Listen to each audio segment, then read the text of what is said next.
시청자 여러분 안녕하십니까? BOE 모닝뉴스 시작합니다. 북한군이 한국 국민을 피살한 사건과 관련해 한국의 대북 인권단체들이 김정은 북한 국무위원장을 국제형사재판소에 회부할 것을 강력히 촉구했습니다. 한국 정치권에서도 정부가 국가 역량을 총동원해 국제사회에 북한 정권의 횡포를 알리고 책임을 물어야 한다고 촉구했습니다. 조상진 기자가 보도합니다.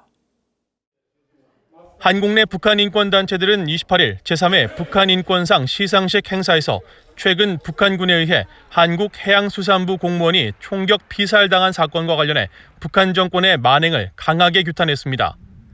제3회 북한 인권상을 수상한 사단법인 물망초와 시상식을 주관한 한반도 인권과 통일을 위한 변호사 모임 한변은 한국 국민을 총살한 북한 정권의 책임자를 한국 정부가 국제형사재판소에 회부하라고 촉구했습니다. 북책임자를 국제형사재판소에 회부하라! 회부하라! 회부하라! 회부하라! 북한 인권단체들은 그러면서 한국 정부가 북한 정권의 강력한 항의 대신 북한을 이해한다는 듯한 태도를 보이고 있다고 비판했습니다. 자국민을 총살하고 소각해버려도 김정은의 생명 존중 의지에 경의를 표한다는 정부입니다. 한국 국회 야당인 국민의힘 의원들도 이날 국회 본관 앞에서 긴급 의원총회를 열고 북한의 한국민 학살 만행을 규탄했습니다. 탈북민 출신의 태영호 의원과 지성호 의원은 한국 정부가 국제사회에 북한의 만행을 알리고 북한의 책임을 요구하라고 촉구했습니다. 문재인 정권에 촉구합니다. 국가 역량을 총동원하여 국제사회에 북한의 폭거를 알리고 북한 제재에 동참할 것을 전 세계에 호소해야 됩니다. 이번 사건에 엄연한 가해자인 북한과의 공동조사에만 매달리는 구차한 모습을 보일 것이 아니라 우리 군이 파악한 사건 진상에 따라 북한의 책임을 엄중하게 추궁하고 책임자 처벌을 단호하게 요구해야 합니다. 국제사회도 투명한 조사를 촉구하고 있으며 전 세계 인권운동가들도 진상규명에 동참하고 있습니다. 이 사건 침해 가해자와 지시자, 이 사건을 방조한 자, 옹호한 자 모두 대가를 치러야 합니다. 이런 가운데 문재인 한국 대통령은 이날 청와대 수석보좌관 회의에서 희생자에게 애도를 표하고 이유 여하를 불문하고 국민의 생명과 안전을 지켜야 하는 정부로서 대단히 송구한 마음이라고 말했습니다. 문 대통령은 그러면서 김정은 위원장의 사과가 북한 최고 지도자로서 사상 처음이라면서 이번 사건으로 남북 관계가 멈춰서는 안 되며 이번 사건을 통해 대화와 협력, 남북 관계 진전의 계기로 반전되기를 희망한다고 밝혔습니다.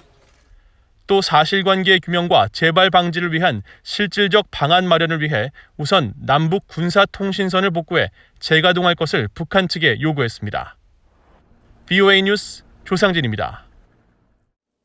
미국 내 한반도 전문가들은 북한이 이번 한국인 피살과 관련해 한국에 사과 통지문을 보낸 데 대해 나라 안팎으로 어려움에 처한 북한 수뇌부가 추가 악재를 피하기 위해 불가피하게 사과한 것으로 분석했습니다. 미 국무부는 도움이 되는 조치라고 평가했습니다. 함지아 기자입니다. 크리스토퍼 힐 전 국무부 동아태 담당 차관보는 북한군에 의한 한국 국민 피격 사망 사건에 대해 북한이 가질 국제적 부담을 지적했습니다. 북한이 한국에 통지문을 보내 사과 입장을 밝힌 건 이번 상황을 통해 세계적 비난과 반발이 거세질 수 있다는 우려를 낳았고 이는 사과의 근원이 됐다고 분석했습니다. I suspect that the North Koreans didn't want to engender a kind of worldwide backlash. First of all, murder, and then I guess they were, it was some kind of COVID measure, I guess. So I think they're worried about a worldwide backlash, and I think that's the origin of the apology. 해리 카지아니스 미국 국익연구소 한국 담당 국장도 핵미사일 개발에 따른 국제사회 제재 속에 신종 코로나 바이러스 사태와 잇따른 대형 태풍 등 악재를 겪고 있는 상황에서 북한은 어쩔 수 없는 사과를 내놓은 것으로 분석했습니다. They've been hit by 3 typhoons. They're dealing with COVID-19. 40% of their population has struggling to even eat every day. This is a regime that has a lot of problems. So I don't think they wanted to add to all of that another crisis in inter-Korean relations. 켄 고스 미국 해군 분석센터 국제관계국장 역시 북한이 상황을 더 악화시키지 않기 위해 또 한국 문재인 대통령이 처한 상황도 의식해 다소 극적인 행동을 취하기로 결정한 것으로 분석했습니다. Kim, now finds himself in a situation where his preferred leader in South Korea, President Moon, is under a lot of pressure. And so by making such an apology, I think it is an attempt to try to keep Korean relations somewhat on balance.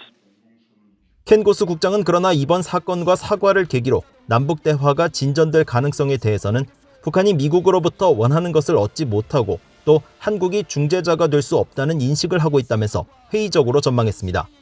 하지만 북한이 남북 대화의 필요성을 인식했을 수 있다는 분석도 나옵니다. There had to be some sort of communications between the North and South after the killing of this South Korean citizen. So that shows that there's an element of communications going on, despite the fact that they burned down the liaison office in Kaesong. So. 이런 가운데 미국 국무부 대변인실 관계자는 VOA에 살해당한 한국 공무원의 가족과 친구들에게 깊은 애도를 표한다고 밝혔습니다. 그러면서 북한이 한국에 해명과 사과를 전한 것을 안다고 밝히고 이는 도움이 되는 조치라고 덧붙였습니다. VOA 뉴스 함재합니다. 한국을 방문 중인 마샬 빌링슬리 미 국무부 군비통제 대통령 특사가 북한군의 한국 공무원 피살 사건에 대해 굉장한 비극이라고 밝혔습니다. 지난 27일 방한한 빌링슬리 특사는 28일 한국 언론들에 최근 한국 공무원이 사망한 것을 굉장한 비극이라고 생각한다며 유족에게 조의를 표한다고 말했다고 한국 언론들이 전했습니다. 이어 미국 정부는 유가족들을 생각하고 있으며 현재 시점에서 동맹인 한국과 함께하고 있다며 북한 당국이 사과한 것으로 알고 있는데 이는 좋은 첫걸음이라고 평가했습니다. 빌링슬리 특사는 북한의 핵미사일 위협과 관련해 북한 관련 미한 협력은 스티븐 비건 국무부 부장관이 전담하고 있다면서도 미국은 한국과 긴밀하게 공조하고 있다고 강조했습니다. 이어 한국 고위 당국자들과 빠르게 군비 증강을 하고 있는 중국의 군사적 위협에 대한 정보와 대응 방안을 공유했다고 밝혔다고 한국 언론들은 전했습니다. 국제인권회의인 오슬로 자유포럼에서 북한 내 심각한 인권 유린 문제가 다시 제기됐습니다. 올해 참석한 탈북민은 자신의 북한 탈출 배경을 자세히 설명하면서 북한 주민들은 스스로 자유로운 사회를 만들 잠재력이 있다며 국제사회의 관심과 지원을 촉구했습니다. 지다겸 기자가 보도합니다. 권위주의 정권의 인권 유린을 중점적으로 다루는 미국 인권재단의 오슬로 자유포럼 연설에 올해는 탈북민 박은희 씨가 참석했습니다. 박은희 씨는 지난 2012년 17살 나이에 북한 탈출을 결심한 순간을 떠올렸습니다.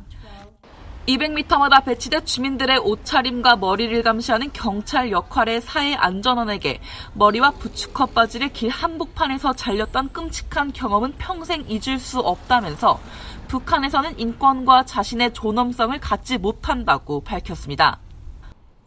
As long as I was in North Korea, I would never have the most fundamental human rights, and I would never have control over my own dignity.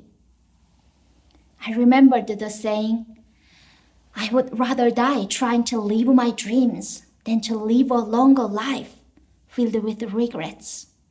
박은희 씨는 이어 한국 내 재정착 과정에서 부딪힌 많은 장애물에도 꿈을 포기하지 않았다고 말했습니다. 그러면서 세계 최대 동영상 공유 사이트인 유튜브에서 개인 방송을 운영하며 크리에이터로 활동하고 오슬로 자유포럼에서 영어로 연설을 하고 있다고 말했습니다. 또 탈북민들은 더 나은 삶을 위해 누구보다 열심히 일하고 있다며 북한 주민들에게 죽음을 기다리는 것보다 살아남아야 한다는 메시지를 전달했습니다. Just like what the fellow defector told me, we must survive rather than wait for death. This is true of 33,000 North Korean defectors who work harder than anyone else for a better life. 박은희 씨는 이어 국제사회는 북한 주민들을 단지 억압의 희생자로 보는 대신 북한 주민들의 잠재력에 주목해주길 바란다면서 북한 주민, 특히 탈북민에게 기회가 주어진다면 북한과 북한 사회를 밝고 자유로운 미래로 이끌 수 있다고 말했습니다. Just like how investors decided to invest in a company driven by the company's potential. We should all begin to see the potential of North Korean people.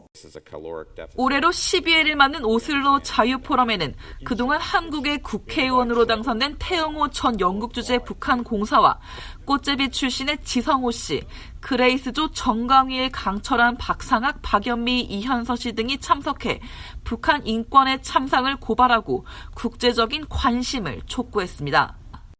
VA 뉴스 지다겸입니다. 한국전쟁 서울수복 70주년인 9월 28일을 맞아 당시 북한군에 납치된 한국 국회의원 41명의 강제실종 문제 해결을 요청하는 진정서가 국제의원연맹 IPU에 제출됐습니다.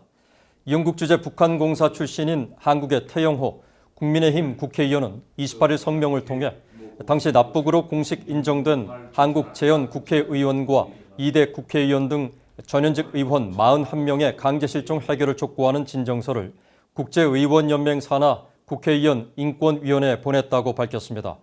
태 의원은 또 전쟁 후 4월 만에 서울을 점령한 북한군이 계획적으로 한국 전현직 국회의원 41명 등 9만 6천여 명을 납치했으며 정전협정과 제네바 협약 규정에도 불구하고 이들에 대한 송환을 거부했다고 지적했습니다. 이어 한국 정부가 기존 남북대화에서 납북자에 대해 모호한 태도를 보이고 문재인 대통령도 지난 3차례 남북정상회담에서 납북자 문제를 제기하지 않아 최근 북한군이 한국 국민을 총살하고 유해를 불태우는 만행을 저지르는 원인 중 하나가 됐다고 주장했습니다. 그러면서 국가의 책무는 국민의 생명과 재산을 지키는 것이라며 북한 당국은 한국 국회의원들의 행적을 규명해 유해를 돌려주라고 촉구했습니다. 아프리카 돼지열병과 신종 코로나 바이러스 상황으로 중단됐던 한국의 판문점 공동경비구역 견학이 약 1년 만에 재개될 예정입니다. 유엔군 사령부는 28일 보도자료에서 로버트 에이브람스 유엔군 사령관이 한국 정부와 신종 코로나 바이러스 완화 조치 관련 검토 협의를 거쳤다며 조만간 일반인들이 판문점 정기 견학을 재개할 수 있도록 승인했다고 밝혔습니다. 유엔사는 또 한국 정부가 돼지열병 방역과 관련해 훌륭한 성과를 거뒀다면서 이에 따라 비무장지대 DMZ 출입 제한을 해제했고 곧 일반에 견학 재개 날짜를 공개할 예정이라고 밝혔습니다. 이와 관련해 한국통일부는 코로나 바이러스 방역 상황을 봐가면서 국민 안전을 최우선적으로 고려해 판문점 견학 재개를 결정할 예정이라며 현재 정해진 건 아직 없다고 밝혔습니다. 이어 유엔사 발표는 한국 정부의 견학 재개 결정 시 이를 존중하겠다는 입장으로 이해한다고 밝혔습니다. 이상으로 BOE 모닝뉴스를 마칩니다. 시청해주신 여러분 고맙습니다.